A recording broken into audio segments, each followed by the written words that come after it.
Então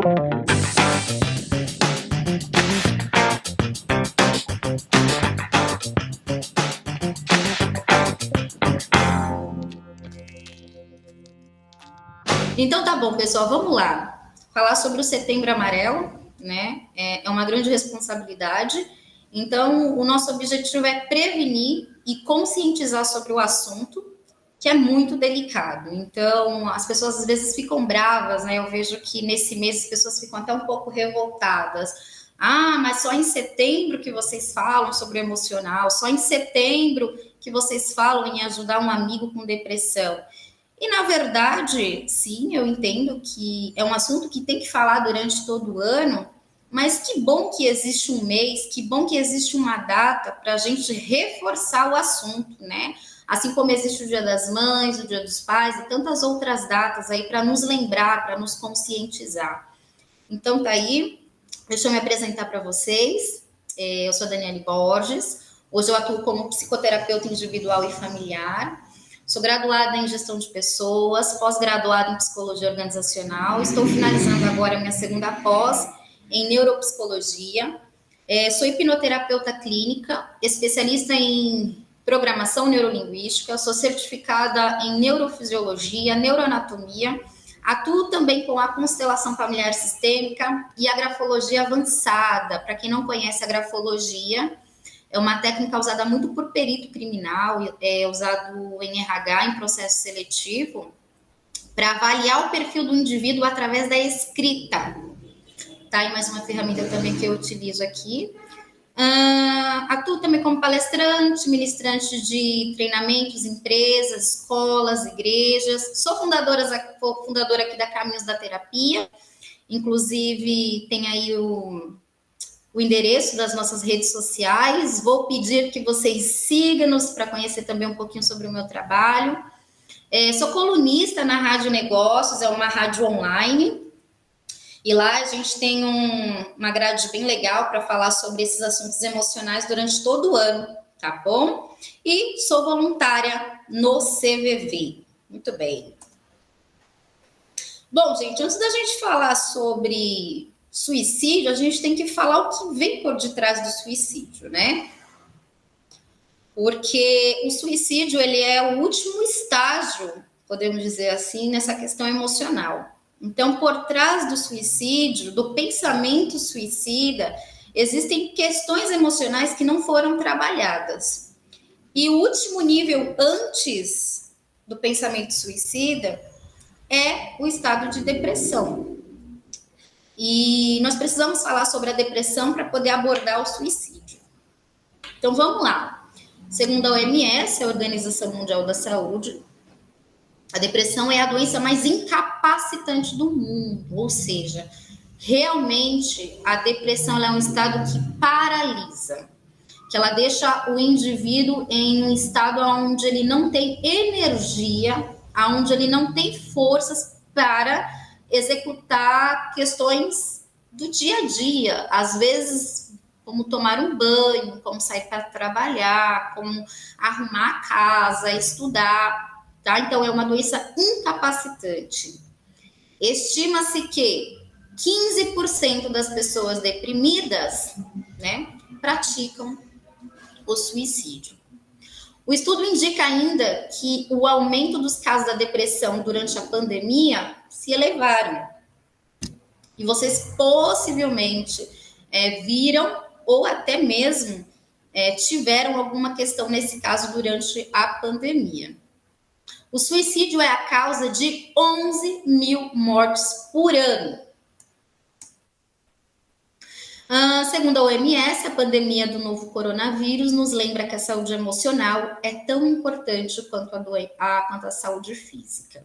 Eu sei que ninguém aguenta mais, né, gente? Ouvir sobre o coronavírus. Ninguém aguenta mais. Mas é um dado importante que a gente precisa levantar. Por quê? Durante a pandemia, quem já tinha uma predisposição ou quem já tinha um quadro de estresse e ansiedade estabelecido, nesse período de isolamento, afastamento social, muitas vezes até houveram aí impactos financeiros, porque ou diminuiu o salário, ou porque foram mandados embora, a questão da nova rotina, a questão da mudança no dia a dia, né? Trouxeram muitos impactos. Por quê? Por que a pandemia fez isso? Porque nós, na condição de seres humanos, indivíduos, nós temos a necessidade de sempre prever o próximo passo. E a pandemia, ela não nos permitiu um cenário onde a gente pudesse se preparar. Simplesmente de um dia para o outro, nós ouvimos a notícia que todos os estabelecimentos seriam fechados, que escolas, empresas, tudo trabalhariam de forma remota. Sem contar o pânico que foi gerado, né, em relação a alimentos, a própria doença, né? Então, assim, nós estávamos lidando com algo incerto, nós estávamos lidando com algo que não tínhamos a menor informação ou direcionamento, nem os próprios profissionais da saúde sabiam com o que estavam lidando. Então, assim, foi um pânico total. E isso afetou, assim, do pequeno ao grande, do pobre ao rico. Não teve uma casa que não foi afetada, né? Mundialmente, a gente não está falando só do Brasil. Foi aí que a gente se deu conta do impacto que isso causou na mente das pessoas. Para vocês terem uma noção, no período que a pandemia mesmo, né, foi o boom, em março do ano passado, eu estava nada mais, nada menos do que gestante de 39 semanas. Quem for mulher aqui vai saber que eu já estava na reta final. E assim, eu também tive o meu momento de medo, de ter que ir para um hospital, ganhar um bebê, né? Enfim. E o que acontece? Eu não tive nem licença maternidade, para vocês terem uma noção. Eu me permiti ficar um mês, logicamente, de resguardo, mas no mês seguinte eu tive que retornar com os meus atendimentos, porque o meu celular não parava. Os meus pacientes e outras pessoas estavam tendo inúmeros colapsos emocionais. E ali eu me vi na necessidade de retornar ao trabalho um pouquinho antes do que eu previa, porque realmente o cenário era assustador. E quem já tinha uma predisposição acabou aí tendo talvez algum tipo de surto, algum tipo de crise, enfim. E provavelmente vocês, nesse momento, podem estar se identificando com alguma situação durante o período. Então, vamos entender o que é a saúde emocional. É considerado o equilíbrio das funções psíquicas, que se revela a capacidade de gerenciar as emoções, resultando no bem-estar. Então, quem tinha minimamente algum domínio, algum controle emocional, conseguiu aí gerenciar esse período. Como eu disse para vocês, eu lido com essa questão emocional há mais de 6 anos atuando, e eu passei por um período de medo, de pânico, o que é normal, pois nós somos seres humanos. Mas ali eu consegui condicionar, eu consegui trabalhar minha mente, né? Trazer para o aqui e agora e fazer o que precisava ser feito, sem gerar ali muita angústia. E o que seria o equilíbrio? Seria a condição física, emocional, familiar, social e até mesmo espiritual. Quem estava com essas esferas equilibradas, certamente passou por esse período com menos sufoco. Agora, um dado muito interessante, gente, não sei se vocês sabiam, mas aqui no Brasil, muito antes do coronavírus chegar, a OMS já apontava o Brasil como o país mais ansioso do mundo. Então, vocês imaginam, uma população que já é ansiosa, como é que fica dentro de um cenário desse com uma pandemia? Como que vocês imaginam?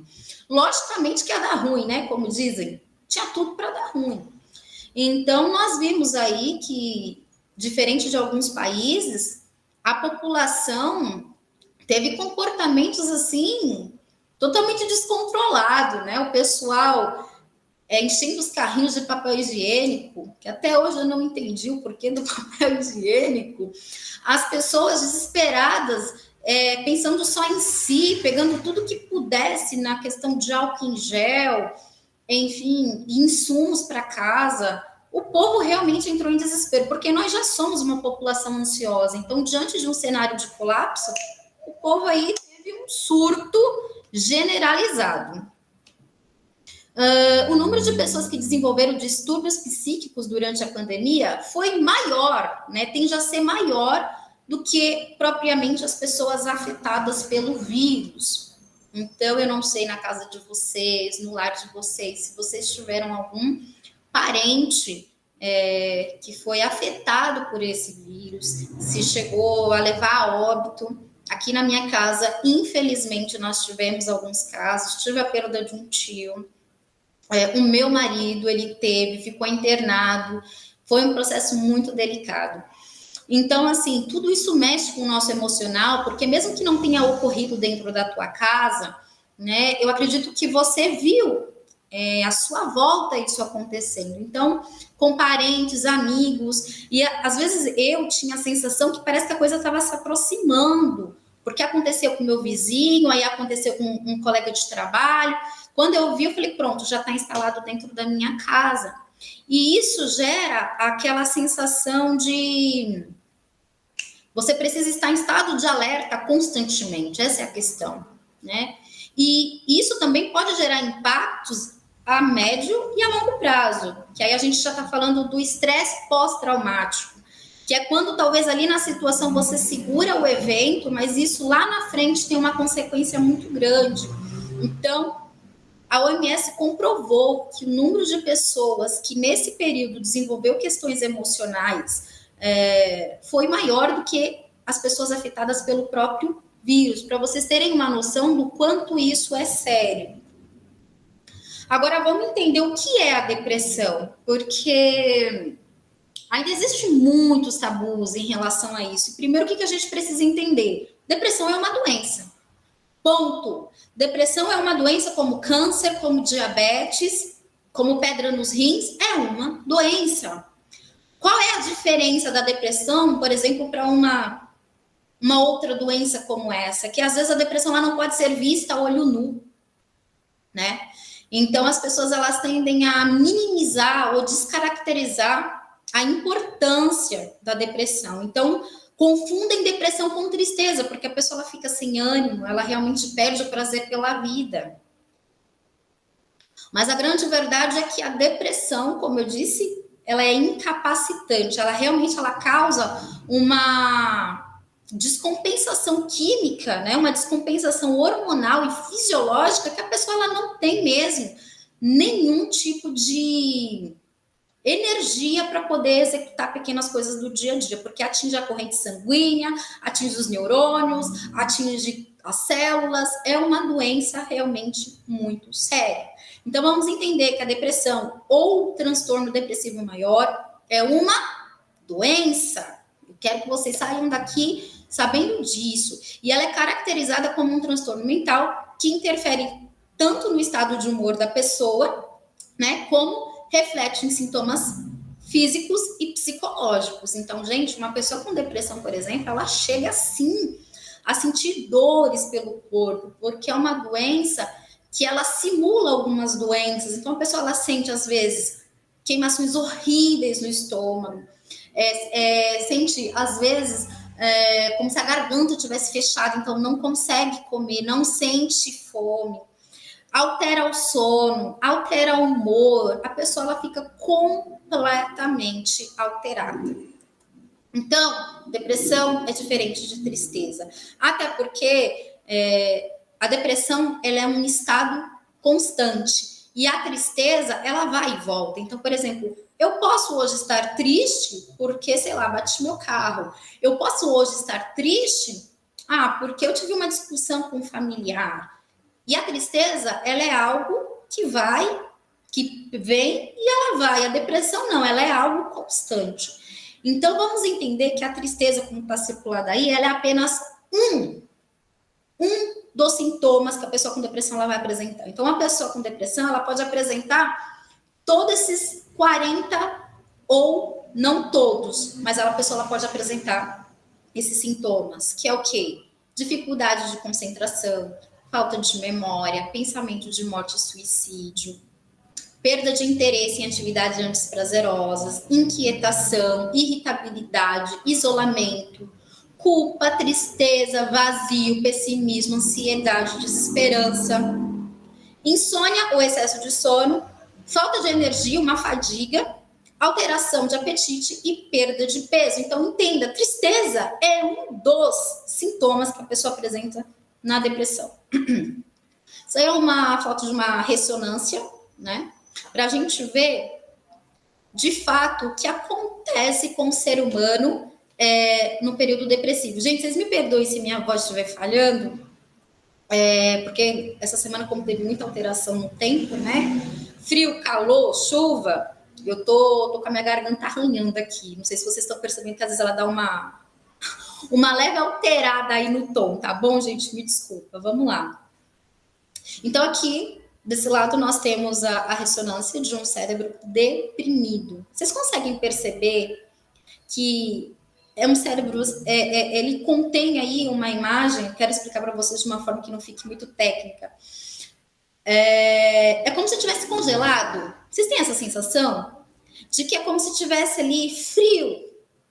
Vocês percebem que não tem vida? Vocês conseguem sentir isso? E já do outro lado, né, que é o cérebro não deprimido, olha como ele é quente. Olha como ele é vivo, olha como ele é ativo. E como dizem, né, a nossa mente, ela é como se fosse assim a rede central, né? É ela que manda todos os comandos para o corpo. Então, se aqui não está bem, nada vai funcionar bem aqui. Nada vai funcionar. Vamos entender quem é aí o principal alvo dentro desse cenário emocional de depressão. As mulheres, elas tendem a se comunicar melhor, elas tendem a chorar mais e elas têm uma certa facilidade em demonstrar os sentimentos. Tanto é, as meninas que estiverem aqui me corrigem se eu estiver errado. A gente não precisa de muito para a gente começar a conversar sobre os nossos problemas, as nossas frustrações. Basta a gente ir na manicure. Só o fato da gente ir na manicure, a gente já começa ali a trocar algumas ideias, já consegue ali talvez se comunicar, facilmente chora, né? Já os homens já têm mais dificuldade em falar. Os homens já têm uma certa dificuldade em demonstrar. E tem algo por detrás disso também, né? Desse comportamento do homem, porque é uma crença coletiva de que o homem não pode chorar, de que o homem não pode demonstrar fraqueza, de que ele tem que ser o alfa, o caçador, que ele tem que ser forte, resistente. Não é verdade?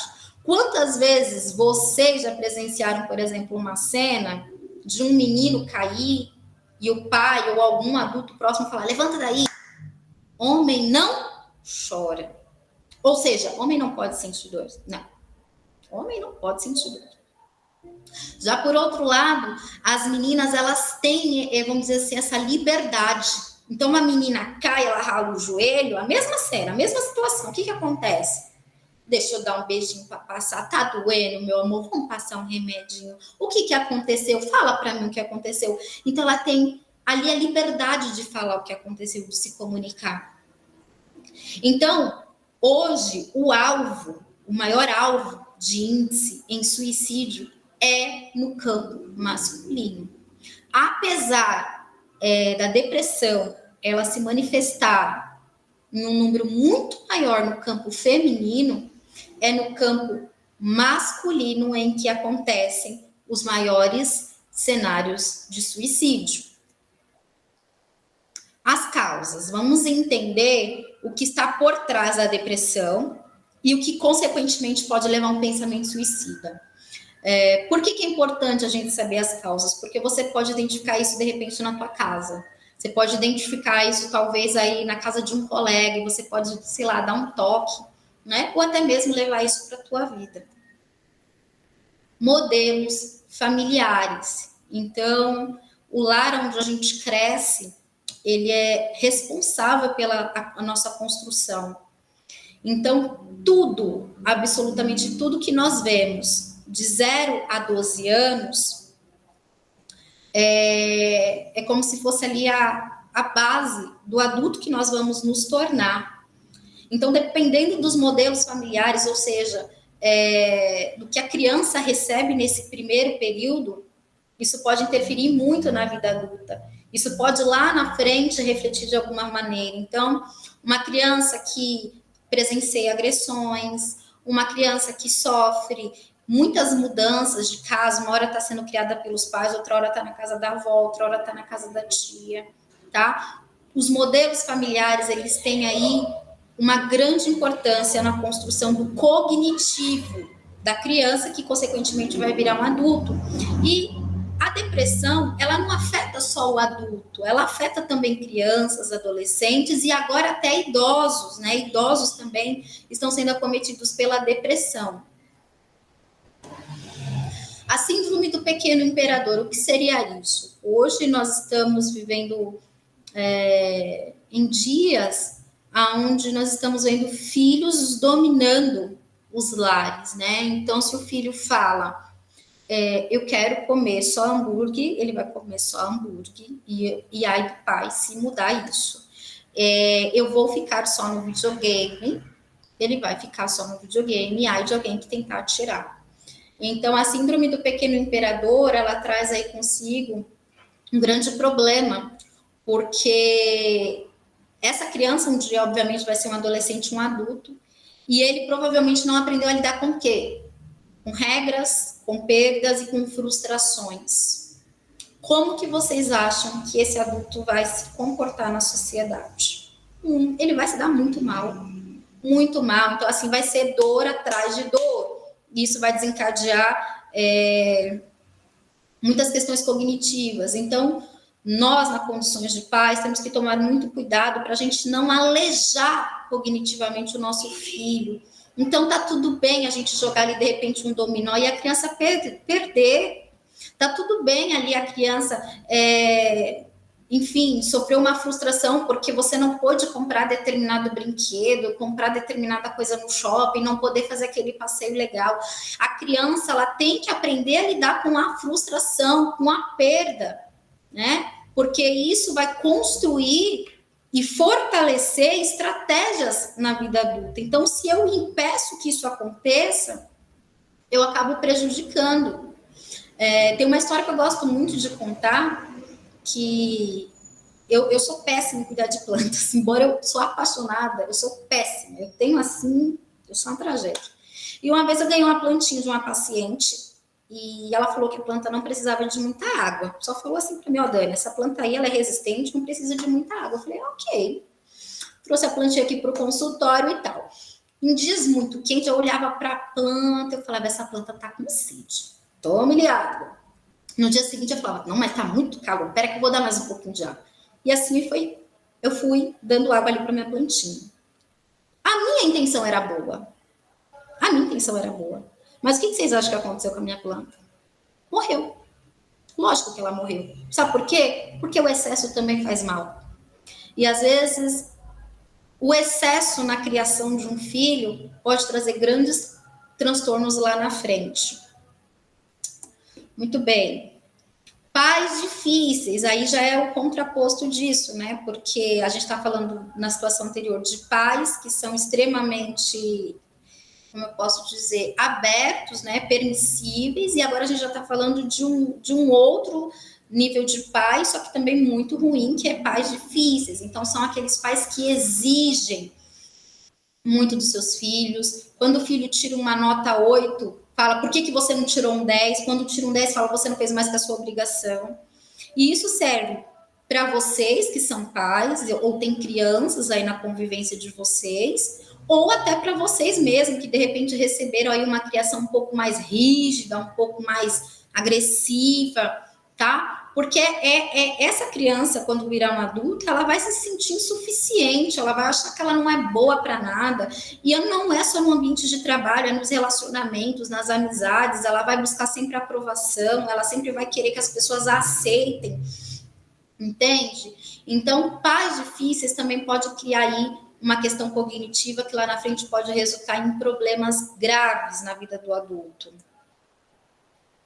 Fatores genéticos, então, se você teve aí na tua família pessoas com quadros de depressão, crise de pânico, né, pode sim vir a desencadear, geneticamente falando, né, você já tem uma predisposição, então é outro fator aí para a gente ficar de olho. Ansiedade e estresse leva à depressão? Com certeza. É exatamente esse cenário que nós estávamos inseridos há um ano atrás. As pessoas ansiosas, estressadas. Ansiosa porque não sabia com o que estava lidando. Estresse porque mudou a rotina, era tudo muito novo, muita coisa para dar conta. E sim, muitas pessoas nesse período desenvolveram a depressão. Traumas, e aí nós estamos falando em vários níveis e várias faixas etárias, né? Então, eu posso ter um trauma na infância, posso ter um trauma na adolescência e eu posso ter traumas ainda na vida adulta. Então, não necessariamente eu preciso de uma cascata de traumas. Às vezes, um trauma específico, um único trauma, é o suficiente para causar algum tipo de dor, angústia.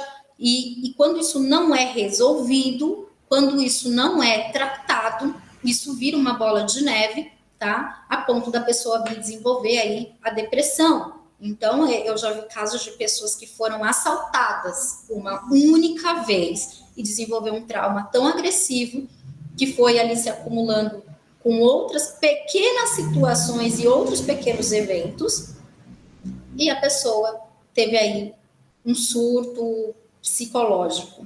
E eu já vi pessoas que foi assaltado inúmeras vezes e não desenvolveu a depressão.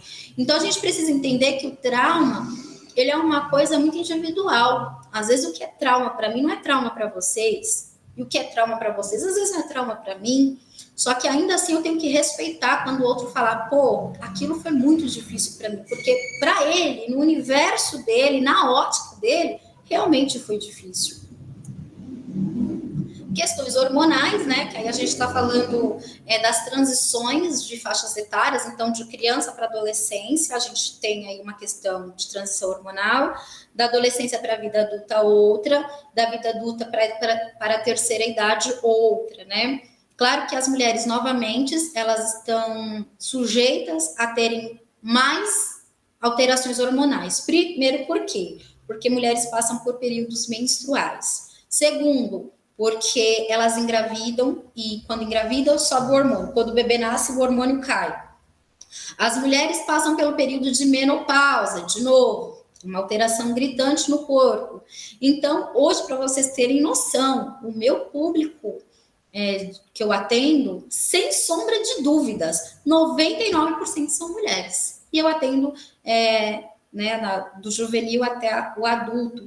E são inúmeros os casos. Então, vocês imaginam como essa questão hormonal afeta as mulheres. Os homens também, só que nessa questão as mulheres acabam sendo o maior alvo. Mídia. Aí nós vamos entrar aí nessa questão de rede social, né, gente? Estou aqui preocupada com o horário, né? Para não me estender muito. Redes sociais. Então, hoje nós estamos inseridos em meio à tecnologia. Eu acho que ninguém mais consegue viver sem a tecnologia. Nós carregamos um aparelho na mão que tem nossa conta bancária, nossas redes sociais, nosso e-mail, fotos da família, enfim. E todo esse avanço trouxe consigo aí muita pressão, né? Ou a gente se encaixa ou a gente se encaixa. Tipo assim, não tem muito para onde correr. Inclusive, na pandemia, quem soube utilizar as redes sociais e aqui, né, a mídia a favor, se deu muito bem. Quem não soube, quem não conseguiu se adaptar, se deu muito mal. Então, querendo ou não querendo, a gente tem que, de alguma forma, trazer isso para o nosso dia a dia.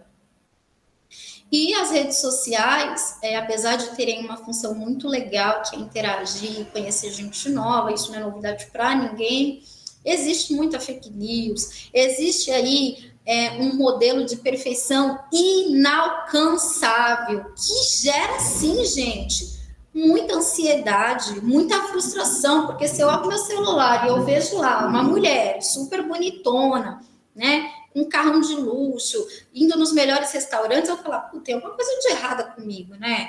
Porque, pô, ela é mais nova do que eu, ou sei lá, tem a mesma idade que eu, e olha onde ela está, olha onde eu estou. Cria muito aquele comparativo, cria muito aquela questão de você não se sentir bom o suficiente. Então, é uma vitrine que expõe cenários irreais. Só que, infelizmente, às vezes a gente não tem filtro na hora de absorver isso. E a gente acaba trazendo para a nossa realidade.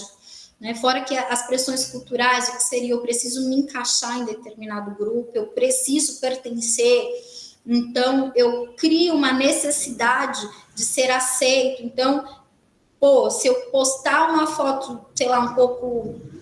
Se eu postar uma foto um pouco mais sensual, pera lá, eu vou ganhar mais likes, né? Eu vou ganhar mais curtidas. Pô, se eu postar que eu fiz uma viagem ou que eu visitei tal lugar, talvez eu vou ganhar mais likes. E as pessoas estão trocando likes ou estão entendendo likes como questão de aceitação e como questão afetiva. Então, se eu posto uma foto e eu ganho 5 likes, eu já fico, né? Eu digo eu assim no contexto geral. Como é que a gente fica? A gente já fica frustrado. Por quê? Pô, será que eu não tô tão boa assim? Será que eu não tô tão bonita assim? Aí fica avaliando. Né? É tanto que nós estamos avaliando e estamos sendo avaliados o tempo todo. Quer ver um exemplo? Aplicativo de carro, né? Uber, 99, enfim. Vocês já perceberam que no final você ganha uma nota e dá uma nota pro motorista? É isso, gente. A gente está o tempo todo avaliando e sendo avaliado. E involuntariamente isso também cria impactos. Porque se eu olho lá e falo, pô, eu tô com 2 estrelinhas? Caramba, até o motorista do Uber me avaliou com 2 estrelinhas. Pode parecer besteira, gente, mas para algumas pessoas isso faz muita diferença. Isso cria um impacto gigante. Violências, abusos e agressões também, em todas as faixas etárias, né, gente? Violência em qualquer contexto. Eu estou, por exemplo, atendendo um rapaz que é do Rio de Janeiro, eu atendo todos os estados do Brasil, via online, inclusive, alguns, e ele está, assim, em crise de pânico devido à violência do Estado, que vocês já sabem, né? Então, assim, um adulto que tem uma profissão muito legal, enfim, tá aí passando por esse processo. Então, pode afetar, gente, qualquer pessoa, todos nós estamos sujeitos. Eu tenho outro paciente que desenvolveu um toque, por exemplo, porque ele viu uma cena de uma pessoa sendo empurrada lá nos trilhos do trem, e aquilo criou um impacto, violência, né, abusos, agressões, e aí a gente fala da criança e a gente fala do adulto, que também está sujeito a passar por isso. Uso de substâncias químicas, que no seu modo geral não é saudável. Então, a gente está falando de bebida, cocaína, maconha, tabaco, enfim, de outras substâncias químicas, e também se encaixa nisso remédios, tá, gente? Remédios, o uso de remédios sem prescrição médica também pode causar aí dependência e, consequentemente, pode trazer danos à mente, que pode levar à descompensação química. Lembra que essa telinha que a gente já viu lá atrás, lembra que eu falei para vocês que a depressão ela apresenta não só a tristeza, mas pode apresentar outros sintomas? Pois bem, como que eu diferencio então a depressão da tristeza? A depressão, os sentimentos, os sinais da depressão se manifestam por mais de 14 dias ali, ó, consecutivos, tá? Então, assim, uma alteração de humor, uma falta de concentração, uma perda de interesse pela vida, perda de prazer sexual, insônia, falta no apetite, se apresenta por mais de 14 dias, já merece uma atenção, já merece uma avaliação com um psicólogo, um psicoterapeuta, tá? Ou até mesmo, às vezes, com um psiquiatra, dependendo da gravidade e do tempo que isso se manifesta. Aí vem a pergunta, como ajudar alguém com depressão? Né? Será que pessoas comuns, sem formação, podem fazer alguma coisa? Ah, podem, com certeza pode. Aí eu vou deixar isso aí para vocês como sugestão, né? Procure acolher o relato, escute mais do que critique. Não deixe a pessoa sozinha. Divida com alguém de confiança sobre o que está acontecendo, caso você se identifique, né, num quadro emocional desse. Peça ajuda, né? Saiba que tem alternativas. Saiba que isso é uma doença como qualquer outra e merece atenção como qualquer outra. Busque ajuda e orientação de um profissional. Não deixe perto de pessoas objetos cortantes, perfurantes, não deixe álcools, medicações ou tudo que apresenta risco, porque quando a pessoa tem um pico de surto, ela infelizmente não analisa as consequências e o que tiver na frente dela, ela vai usar como arma. Então vamos entender, depressão não é drama, nem para chamar atenção. Não é falta de amor, muito menos falta de Deus. Não é preguiça e muito menos frescura. Quer ver um exemplo? Se você chega na casa de um amigo, se você, por exemplo, está com a perna quebrada, eu quero que você imagine você agora com a perna quebrada deitada em cima da tua cama. Aí eu chego lá na tua casa e falo, e aí, vamos levantar? Ó, o sol tá tão bonito lá fora. Aí você vai me responder assim, ô Dani, não tô muito afim não, deixa eu ficar aqui quietinho que minha perna tá um pouco dolorida, sabe? Aí eu vou e olho bem na tua cara e falo, larga de frescura, olha a falta de Deus aí, ó. Ó, tudo para chamar atenção. Você já imaginou eu falar isso para uma pessoa com a perna quebrada? Ela tá realmente sentindo a dor, né? Ela realmente, a depressão é a mesma coisa, a pessoa não tem condições, ainda que ela se esforce, às vezes ela não tem condição. É a mesma coisa que eu falar, por exemplo, para uma senhorinha que frequenta a igreja há anos, que ela está com diabetes porque é falta de Deus, que ela está com colesterol alto porque é falta de Deus. Não é falta de Deus, é uma doença como qualquer outra. Agora sim, gente, vamos entrar no suicídio. No Brasil, a cada 45 minutos, uma pessoa tira a própria vida. Então, da hora que a gente já começou aqui, provavelmente alguém já conseguiu, infelizmente, tirar a própria vida. É forte isso, né? Mas do tempo que a gente começou, já se passaram 40 minutos e sim, alguém já conseguiu fazer isso. O suicídio é a segunda causa de morte entre os jovens de 15 a 24 anos. E a boa notícia é que 90% dos casos de suicídio podem ser prevenidos. Ou seja, a gente só precisa identificar, a gente só precisa tratar com respeito e entender que merece, sim, atenção e respeito como qualquer outro caso clínico. A recusa em falar do tema dificulta bastante a prevenção. Então, às vezes as pessoas têm medo de tocar no assunto. A minha mãe conta que, quando ela era um pouco mais nova, né? Logicamente a depressão ela sempre existiu, mas que as pessoas tratavam a depressão falando assim, aquela doença lá. Tipo, não se falava depressão, né? Porque é uma coisa que ela soa muito forte, mas ela é necessária ser falada. Então, a recusa em falar do assunto dificulta e muito a gente prevenir. Como é que a gente vai prevenir uma coisa que a gente não discute sobre, né? A pessoa com pensamento suicida, sim, geralmente ela dá pistas. Então, ela posta coisas melancólicas, ela vai se isolando, ela, por exemplo, adorava jogar boliche. O povo fala, vamos jogar um boliche, não tô afim, né? Ela acaba recusando, muitas vezes, muitos convites, ela apresenta alteração até corporal, às vezes, assim, né, a expressão corpórea dela também, na fisionomia também. Então, ela dá sinais. E se nós, na condição de seres humanos, estivermos sensíveis a isso, nós certamente vamos conseguir identificar. Não precisa nem ser profissional para identificar uma pessoa com depressão. A pessoa que comete suicídio, ela quer fugir de algo, né? Ela quer uma solução. Então, eu até postei nas redes sociais um vídeo, tem uns 15 dias, falando que a pessoa que ela comete suicídio, ela não quer se matar. Na verdade, ela quer matar uma dor, ela quer matar uma angústia, ela quer matar uma frustração da qual ela não conseguiu resolver. Então, ela não quer morrer, ela quer fugir da dor. Vocês imaginam, eu tenho pacientes que descrevem o suicídio, a depressão, como se tivesse um buraco no peito, como se quisesse enfiar a mão no peito e arrancar. Então, é uma dor insuportável.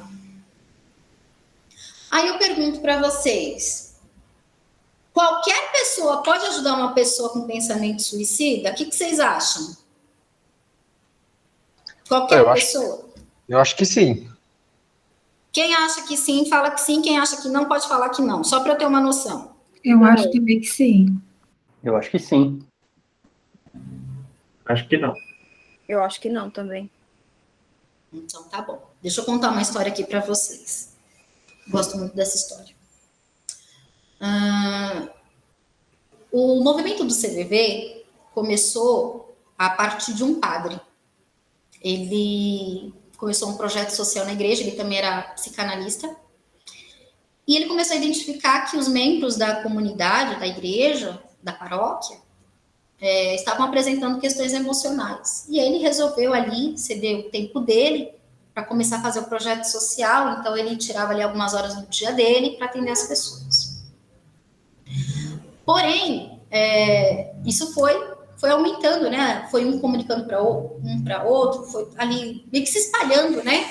Olha, lá na paróquia do padre tal, tá tendo um trabalho voluntário, ele conversa com você, te ajuda e tal, não sei o quê. E foi aumentando, né? Ali, o que era um pequeno grupo de pessoas se transformou num grande grupo de pessoas que chegava a fazer filas do lado de fora. E aí, com isso, o padre começou a recrutar ali alguns voluntários, né? Aquelas coisas e tal, mas ele era a única pessoa que atendia. E nisso, as pessoas começaram a meio que fazer ali uma recepção, um bolo, um chá, um café, para receber essas pessoas. Certa vez entrou uma mulher totalmente transtornada no meio da paróquia, gritando, descabelada, pedindo ajuda, que ela ia se matar. E ali o padre estava atendendo, então uma dessas voluntárias se aproximou da mulher, abraçou ela, falou, senta aqui.